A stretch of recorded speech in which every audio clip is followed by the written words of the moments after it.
Police station में चोरनी लड़कियां और पुलिस का प्यार। दोनों की सांसें एक दूसरे में मिल रही थी। सर सर मुझे माफ कर दीजिए, मैं गिर गई। नहीं, फर्श फिसलन भरा है इसीलिए। हे राम, ये क्या देख लिया मैंने। सीता और गीता दोनों बहुत शातिर चोरनियां थी। मोबाइल चुराना, फोन चुराना और यही सब उनका धंधा था। एक दिन अचानक दोनों के पीछे पुलिस पड़ गई और सीता और गीता को पकड़ लिया। उन्हें पुलिस स्टेशन में लाया जहां राम और श्याम दो भाई थे। इन्हें क्यों पकड़ के लाए हो कांस्टेबल? इन्होंने क्या गुनाह किया है? सर ये दोनों चोरनियां हैं। ये मंगलसूत्र फोन चुराती हैं और लोगों को परेशान करती है। बड़ी शातिर चोरनी है, झूठ बोलती भी है। अच्छा, तो इन्हें लॉकअप में डाल दो। नहीं सर, अगर इन्हें लॉकअप में डाला ना तो ये बहुत शातिर है, दोनों भाग जाएंगी। बहुत झूठी और चालाक है ये दोनों चोरनियां। इन्होंने ऐसे ही पहले बहुत से पुलिस वालों को बुद्धू बनाया है। अच्छा तो ठीक है, एक को इस वाले लॉकअप में डालेंगे और एक को अंदर वाले लॉकअप में। तब इन्हें पता चलेगा कि पुलिस को बुद्धू बनाने। ये वाली चोरनी बाहर वाले लॉकअप में रहेगी और ये वाली अंदर वाली। भैया आप इसे अंदर वाले लॉकअप में बंद कर दीजिए, मैं इसको बाहर वाले लॉकअप में बंद करता हूँ। ठीक है छोटे। अचानक एक चोरनी के पैर में चोट लग गई। हे राम सर, मेरा पैर मुड़ गया। लगता है बहुत दर्द हो रहा है। अब तो मुझसे चला भी नहीं जाएगा। लगता है मुझे यहीं पर बैठना होगा सर। इतना दर्द तो पहले कभी नहीं हुआ। कोई बात नहीं, मुझे आता है मुड़े हुए पैर को ठीक करना। तुम बस सीधे से यहाँ बैठ जाओ, मैं तुम्हारा पैर अभी ठीक कर दे। ऐसा पैर मोड़ूंगा कि बाद में मुड़ेगा ही नहीं, देख लेना। दूसरी तरफ सीता और दूसरे पुलिस नीचे ज़मीन पर गिर जाते हैं। सर आई एम सॉरी, नीचे पानी गिरा था, उस वजह से मेरा पैर मुड़ गया और मैं फिसल गई। कोई बात नहीं, ऐसा होता ही रहता है। ये साफ सफाई वाले भी ना ठीक से साफ नहीं करते, इसीलिए पानी रह गया होगा और पैर स्लिप हो गया होगा। तुम्हें चोट तो नहीं आई ना? फर्श बहुत ही कड़क है, अगर लग जाता तो सिर भी फूट सकता था। अच्छा हुआ सिर नहीं फूटा। हाँ सर, आपने मुझे बचा लिया, वरना आज तो मेरा सिर ही फूट जाता। मुझे नहीं पता आपने मुझे कैसे बचा लिया। मुझे लगा अब तो मैं सीधा परलोक ही चली जाऊंगी, क्योंकि मेरा पैर मुड़ चुका है। मेरे पैर में भी बहुत दर्द हो रहा है। धन्यवाद कि आपने मुझे पकड़ लिया और मैं धीरे से गिरी। तभी वहाँ पर किसी के आने की आहट हुई और वहाँ पर दोनों पुलिस वालों की माँ शांति देवी आ गई। दोनों को देखकर गुस्सा। उठो बेशर्मो। बेटा शाम, ये क्या देख रही हूँ मैं?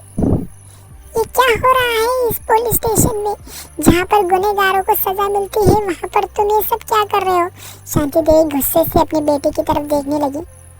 मैंने तुम्हें ये सब करने के लिए इतना बड़ा किया है कि तुम पुलिस स्टेशन में रंगरलियाँ मनाओ अपनी गर्लफ्रेंड के साथ। यहाँ पर तुम काम करने को आते हो, ना कि प्यार करने को। ये सब क्या हो रहा है? मैंने कभी ऐसा नहीं सोचा था कि जिन बेटों को मैं बड़ा करूँगी वो एक दिन ऐसा करेगी। मैंने कभी नहीं सोचा था तेरे बारे में कि तू इतनी गलत राह पे निकल जाएगा, कि जहाँ तुझे काम करना है, गरीबों की मदद करनी है, आज तो यहाँ पर ये सब हरकतें कर रहा है। माँ आप ऐसा मत सोचो, बस यही हमारा पैर स्लिप हो गया था, इसीलिए हम नीचे गिर गए थे। इसमें कुछ गलत नहीं। हाँ आंटी, हमारा पेट स्लिप हो गया था और सर मुझे बचाते बचाते ज़मीन पर गिर गए। आप जैसा सोच रही वैसा कुछ भी नहीं है। आपको बस गलत फहमी हो चुकी है। आपने हमें उस टाइम देख लिया जब हम फर्श पे एक दूसरे के ऊपर गिरे थे। हाँ, ए लड़की मुझे मत सिखा। मैं जानती हूँ तुझ जैसी लड़कियों को अच्छे घर के लड़के देखे नहीं। दूसरी तरफ बड़ा बेटा और दूसरी चोरनी उसकी गोद में बैठी थी। तुम्हारा पैर अब कैसा है? मैंने मोड़ दिया है और स्प्रे भी लगा दिया है, थोड़ी देर में अच्छा हो जाएगा। थैंक यू सर, आपने मेरा पैर मोड़ दिया, इसलिए बहुत अच्छा आराम मिल गया और स्प्रे भी लगा दिया, बहुत अच्छा लग रहा है। शांति देवी ने बड़े बेटे को भी दूसरी लड़की के साथ देख लिया। आज का तो दिन ही बहुत बुरा है, ये क्या देख लिया। अरे बेशर्मो, ऐसे क्या बैठे हैं उस लड़की को गोद में लेकर। बेटा घबरा कर खड़ा हो जाता है। माँ माँ आप गलत सोच रही है, ऐसा कुछ नहीं है जो आपने देखा। इसका पैर मुड़ गया था, इसीलिए मैं वही ठीक कर रहा था। आपने हमें गलत बात सोच रही है। मैं जो भी सोच रही हो बेटा, एकदम सही सोच रही हो। उधर छोटे वाला और इधर बड़े वाला दोनों इस पुलिस स्टेशन में ऐसे गुल खिला रहे जो मैंने कभी सोचा नहीं था। तुम्हारे पापा ने जो इज्जत कमाई है, लगता है तुम कुछ दिनों में वो सब गंवाने वाले हो। मुझे बहुत तुम लोगों पे आज मैं गुस्सा हूँ और नाराज़ भी। मैंने कभी नहीं सोचा था कि मेरे बेटे ऐसे करेंगे। ये तो मेरे सोच के भी परे है। मुझे लगा वहाँ जाकर गरीब लोगों की मदद करते होगे, लेकिन यहाँ पर तुम ये सब कर रहे हो। गुस्से में उनकी माँ वहाँ से चली जाती है और दोनों नाराज़ हो जाते हैं। Sir I am so sorry, हमारी वजह से आपकी माँ आपसे नाराज़ होकर चली गई। उन्होंने हमें आपके साथ गलत टाइम पे देख लिया। हाँ सर, आपने हमारी मदद की और हमारी वजह से आपकी मॉम आपसे नाराज़ हो गई। हमें बहुत बुरा लग रहा है आपके लिए। नो, इसमें कोई बात नहीं है। माँ बस चिड़ी रहती है, क्योंकि माँ को हम ज़्यादा टाइम नहीं दे पाते हैं ना, इसलिए माँ हाँ छोटी छोटी बातों पे माँ बड़ा बतंगड़ बना देती है। शाम तक तो माँ सब भूल भी जाएगी। ये तो माँ का रोज़ का है, क्योंकि उन्हें अकेलेपन से बहुत चिढ़ मचती है, क्योंकि वो अकेले घर पे रहती है, ना उनसे कोई बात करने वाला, ना कोई उन्हें साथ रहने वाला। अच्छा ये बताओ, तुम दोनों तो अच्छी लड़कियां लग रही हो, लेकिन तुम लोग ये काम क्यों करती हो चोरी का? कोई मेहनत का काम करो, जिससे तुम्हारी भी समाज में इज्जत हो। हाँ सर, हम ज़रूर करेंगे जैसा आप कह रहे थे, लेकिन आप तो जानते हैं ये दुनिया जवान लड़कियों को किस नज़र से देखती है। जब भी हम कोई काम शुरू करते हैं तो कोई ना कोई हमें मजबूर कर देता है, इसीलिए आज से हम कुछ काम करेंगे। उसके बाद सीता गीता ने अपने कपड़ों की दुकान खोल ली। दोनों भाई, उन दोनों से अच्छी दोस्ती हो गई। वाह, तुम दोनों ने तो बहुत अच्छा बिजनेस शुरू किया है कपड़ों का। ऐसे ही मेहनत करती रहोगी तो एक दिन बहुत ऊंचे जाओगी। और तुम दोनों की मेहनत और लगन देखकर तो हम दोनों भाई बहुत खुश हैं, क्योंकि जब कल तुम चोरी करती थी और आज खुद की मेहनत से कमा रही हो, ये बहुत बड़ी बात है। हर कोई ऐसा नहीं कर पाता। एक दिन तुम किसी के लिए इंस्पिरेशन बनोगी। हाँ, हमें तुमसे कुछ काम है। कल सुबह पुलिस स्टेशन आ जाना। दोनों बहनें पुलिस स्टेशन सुबह सुबह ही पहुंच गई। तुम ये सोच रही होगी कि हमने तुम्हें यहाँ पर क्यों बुलाया है। तुम दोनों से एक ज़रूरी काम है। तुम दोनों चोरनी रह चुकी हो और तुम्हें इस शहर का चप्पा चप्पा पता है, इसलिए हमें कुछ गुंडों की जानकारी चाहिए जो तुम्हें पता है। हमारे कांस्टेबल ने बताया कि तुम दोनों बहुत शातिर हो, इसीलिए तुम हमारी मदद करो। हम चाहते हैं तुम उन लोगों का पता दो। ठीक है सर, आपने हमारी ज़िंदगी बदल दी, हमें मेहनत करना सिखाया।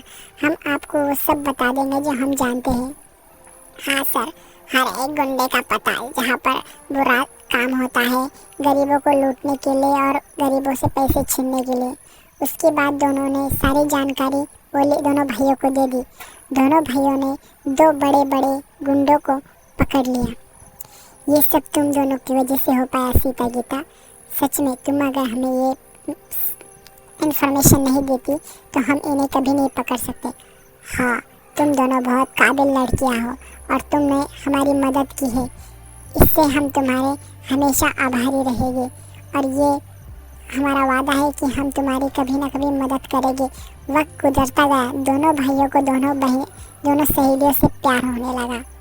हमेशा उनसे मिलने जाना दोनों को रास आने लगा। एक दिन दोनों ने पुलिस स्टेशन में माँ को उसी जगह बुलाया। माँ गुस्सा थी। क्यों बुलाया है मुझे तुम लोगों ने फिर से अपने कोई नए रंग दिखाने के लिए? और ये 2 लड़कियाँ अभी भी यहीं पर है? माँ, आप हमेशा गुस्से में क्यों रहती हो? हमारी बात से सुनो।